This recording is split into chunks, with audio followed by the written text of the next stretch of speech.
Good morning and welcome to Coffee with Mr. V. I'm going for a slightly more casual look today because, of course, it's the weekend, so why not?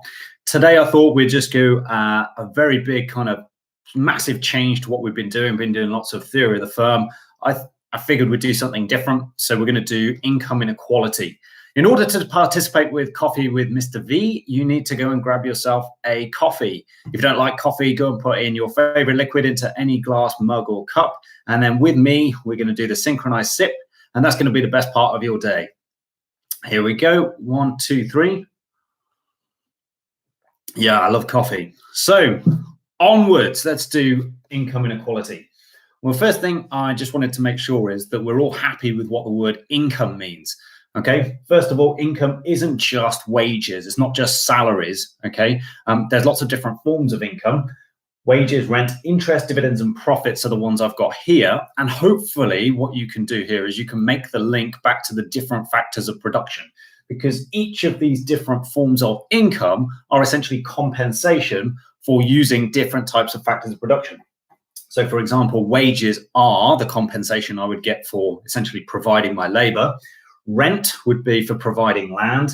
Interest is capital, and dividends or profits, that's the reward that I get for entrepreneurship. Yeah, that's essentially the profit motive, why we become entrepreneurs.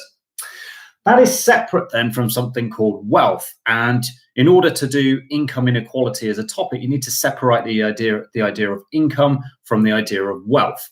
Income is a flow concept. You need to think about it in terms of regular payments, weekly, monthly, yearly.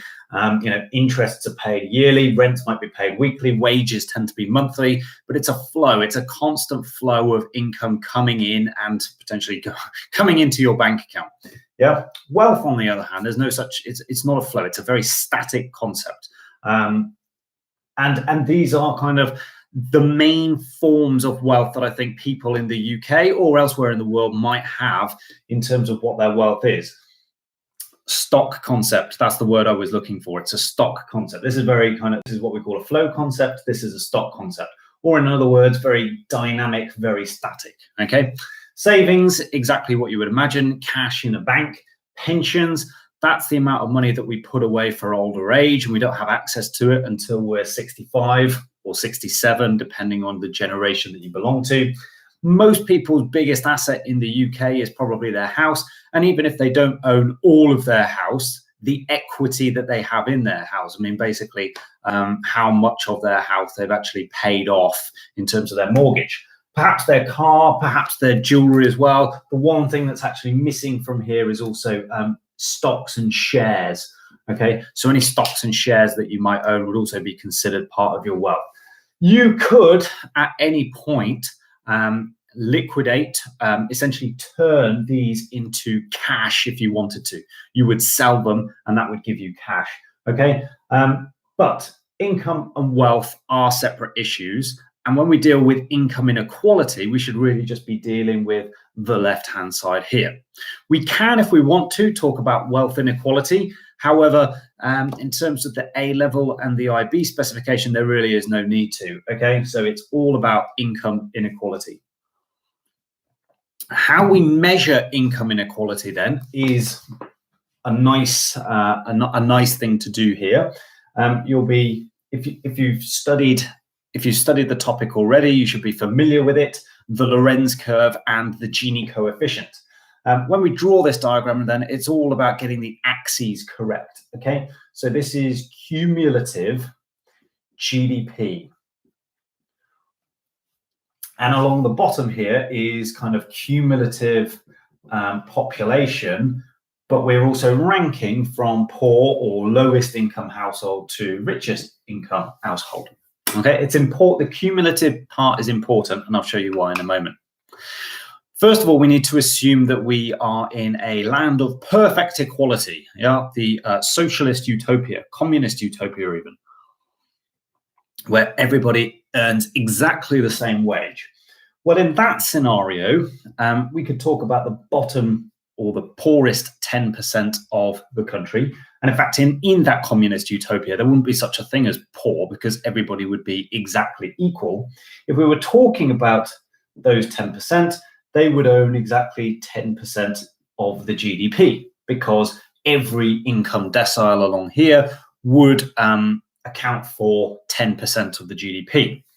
Now, if I didn't have the cumulative, you would draw a straight line like that, because that would indicate that for all the different 10%, everybody would own 10%. But it's cumulative GDP. Because of that key word, what we're saying is the poorest 10% account for 10% of the GDP. GDP, remember, is just all of the incomes made in the UK added together. So if we're talking about the income of the poorest 10% in this land of perfect equality, they would account for 10% of it. The poorest 20%, because it's cumulative, would account for 20%, and so on, and so on, and so on. So it's not the straight flat line, it's a perfect upward sloping line with kind of a 45-degree angle. And this is the line of perfect equality. This is what we're aiming for, perhaps. Okay. Now, hopefully you'll agree with me that this is unrealistic in real life. This does not reflect any country in the world, even Cuba or North Korea. Okay. In fact, what really happens is that the people at the bottom end account for not very much of the GDP. Okay. Maybe even 1%, maybe even lower. 20%, well, you'd start to account for slightly more, but still not very much. Maybe the bottom 20% only account for 4 or 5%. 30%, maybe they account for 8 or 9%, something like that. But then when you get to the top end, obviously they account for a lot more. So we get a line that looks like that. That is known as the Lorenz curve. It's named after Maximilian Lorenz, the guy who kind of came up with this idea that actually we could map income inequality on a graph. And he made, he then came up with a formula that allowed us to measure the level of income inequality in a country. And he took that area, the area between the line of perfect equality, but above the Lorenz curve, and the area underneath the Lorenz curve, but part of this triangle. Now, this triangle is bounded by 100%, 100%. So that's always going to be the case, that if you take 100% of people, they will account for 100% of the GDP. And he gave us the formula A over A plus B, and that gives us the Gini coefficient. Sometimes you will see this multiplied by 100, okay? It doesn't really matter. So sometimes you'll see it as a percentage, or other times you'll just see it as a value between 0 and 1. Now, if you think about this for a moment, okay, the closer that the red line is to the black line, that would indicate that we're getting closer to the land of perfect equality. And therefore, A would be very, very small indeed. So if you've got a very small number divided by quite a large number, you'll get closer to 0. So the closer you are to 0, the more equal you are. On the other hand, if the red line pulls away from the black line, indicating that there's a high level of income inequality, because that would mean that people at the bottom end didn't own very much of the GDP at all, whereas people at the top end accounted for quite a substantial chunk, then A is going to be a very large number. In fact, B would be very small, so the difference between A and A plus B wouldn't be very big at all. So when you divided them, you'd almost get close to 1. Okay, 1 would actually mean that B didn't exist at all. That's unlikely, because in that world, that would only mean that one person had all of the income in the economy, which is unlikely. But the smaller that B is, the closer that A and then A plus B in comparative terms are closer together. If you divide them, you're going to get something that's closer to 1. So the closer we get to the 1, the more unequal we are. Now, if you've done this topic with me in class before, you'll realize that in the real world, we never have values of 0 and 1. The closest we get to 0 is about 0.23, 0.24, which tends to be Scandinavian countries and Eastern European countries. And we never get anywhere close to 1. I think the highest that we get is 0.64, 65. And that, it depends on the source that you read, but it's normally South Africa comes out very, very badly in that list. Okay, and it's kind of sub-Saharan Africa and South America that normally account for quite a lot of the countries that are towards 1. So there you go.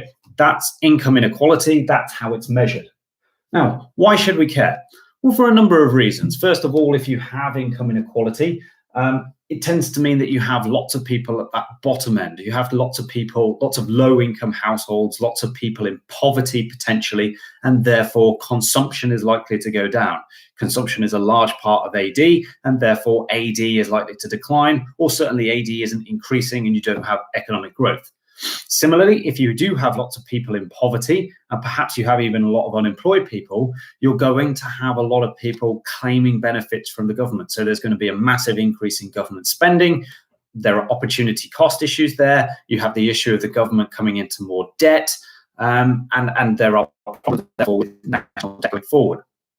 The literature also tells us that once you get above about 0.4, that's when you get quite a lot of kind of internal political conflict, that actually the low-income households start to resent the economic situation that they're in, and therefore you might get things like riots or public disturbances for people generally being very unhappy with the world. On the flip side, however, there are people who don't get overly worried by income inequality. And in fact, they would look at this idea that we're aiming for perfect equality as false. They would say that actually, to some extent, we need income inequality in the economy. Their argument really centers from that position of, will it be a disincentive to work if everybody is paid exactly the same way? Paid exactly the same wage. If I go to work as a doctor and I get paid the same amount of money as somebody who goes to work, as somebody who does a relatively low skilled job, I don't know, I'm plucking one from thin air, perhaps as somebody who stacks shelves in the supermarket or a cashier or something like that. The argument goes that, why would I put myself through, 5 years of med school, intense study, hardship, very difficult training to build up skills in order for me to do that very challenging job, where actually I could move into a job that requires relatively few skills. Maybe I become a barista in Starbucks or something like that, and yet I still get paid the same wage. That doesn't, the argument goes that actually there's no incentive then to go and improve your skill levels, to go and make something of your productive potential. And in economics, remember, we're all about the productive potential. We want people to maximize the potential product that they can make. But if everybody's getting equal wage, then perhaps you don't have that incentive to do it. I'm not going to tell you what the right or wrongs of that are, but what I would say is that personally, I do think income inequality can be very damaging for a country. And another one that I've missed out, one of the biggest costs of income inequality, is also the allocation of resources issue. So if you have a very big divide, as you do in somewhere like South Africa or Brazil, where do the resources get allocated? Well, they tend to be allocated towards those higher income households. So I always give the kind of very extreme hypothetical example of a very elitist party in which people are drinking Cristal champagne all night, and they're on their 25th bottle of Cristal champagne. The other side of the road, you have a slum, a shanty town in which people are, basically starving, and they haven't eaten they don't have a loaf of bread. On that side of the road, people would gain a hell of a lot of utility from just one slice of bread. The amount of utility they would gain from that is huge. On the other side of the road, where they're having a party, 25th bottle of champagne, remember the law of diminishing marginal utility. They're really not getting a huge amount of extra marginal utility from that 25th bottle. I mean, they've had 24 bottles already. But on the rich side of the road, they have a lot of money, and they're prepared to pay more money for that 25th bottle of champagne than the poor person is able to pay for their first loaf of bread. So where do resources get allocated? Well, in the free market world of profit motives and profit incentives, resources will be allocated towards the high income households and not towards the low income households. And that therefore is a market failure. That is a welfare loss. Community surplus clearly isn't being maximized there. So that's the way to think about income inequality. That's another way to think about income inequality. Although I do accept that there is a disincentive to work angle to this, but I always find that argument very difficult to make because it kind of implies that you need to have poor people. Okay, you need to have low-income households. If you don't have low-income household, if you're perfectly equal, then there is no such thing as a low-income household. So for us to argue that actually we need some element of income inequality, that provides a motivational tool for people to go into education, for people to get into work and make something of themselves, that implies that you need to have poor people. That implies that you need to have low-income households. And I've always struggled with that as an idea in and of itself. So then what do we do about income inequality? Let's say that we have income inequality and we have identified it as being undesirable, so we want to do something about it. Well, there's a number of strategies. First of all, you could raise minimum wages. It tends to be that high-income households generally don't earn minimum wage, so it's the low-income households that work in those minimum wage jobs, and if you raise minimum wages, therefore their wages go up and they have more income to therefore spend. Another one you could talk about is progressive tax systems.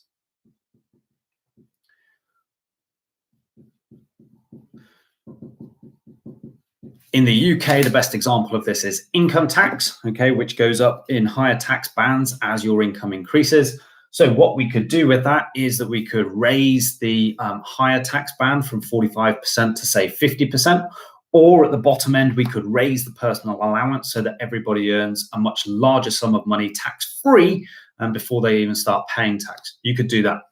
Similarly, you could increase government benefits. The big one being perhaps unemployment benefit or housing benefit, because therefore people on the lower end are still getting an income, even though they might not be earning a huge amount or even earning nothing if they're unemployed. The other one that probably deserves to go down there is UBI, Universal Basic Income. This is an idea that is coming more and more onto the political agenda. It's being talked about more, particularly now in this coronavirus crisis, because Rishi Sunak is talking about giving people money for not working. He's saying he'll pay 80% of people's wages, even if they're not working. You take your 3-year average wage and I'll pay 80% of that. And that may be the precursor to just giving everybody some sort of universal basic income. Who knows? All I would say with this is that there are evaluations to be had for each of them. So, for example, increasing minimum wages will increase production costs and potentially increase prices in the economy, and that might be inflationary. Increasing government benefits, well, that's an expensive deal, but also it might act as a disincentive to work. Progressive taxes sounds fine, but if you remember the Laffer curve argument, that means that if you increase tax rates too high, then what high-income households might end up doing is using more sophisticated techniques to actually avoid or evade taxes.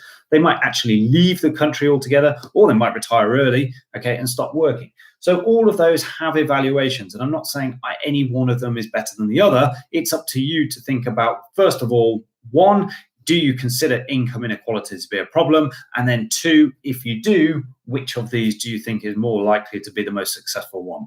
I'm going to leave it here. I didn't get any questions about the last episode. So with that in mind, I'm going to switch off here. Thanks for joining me, and I'll see you again tomorrow. Bye.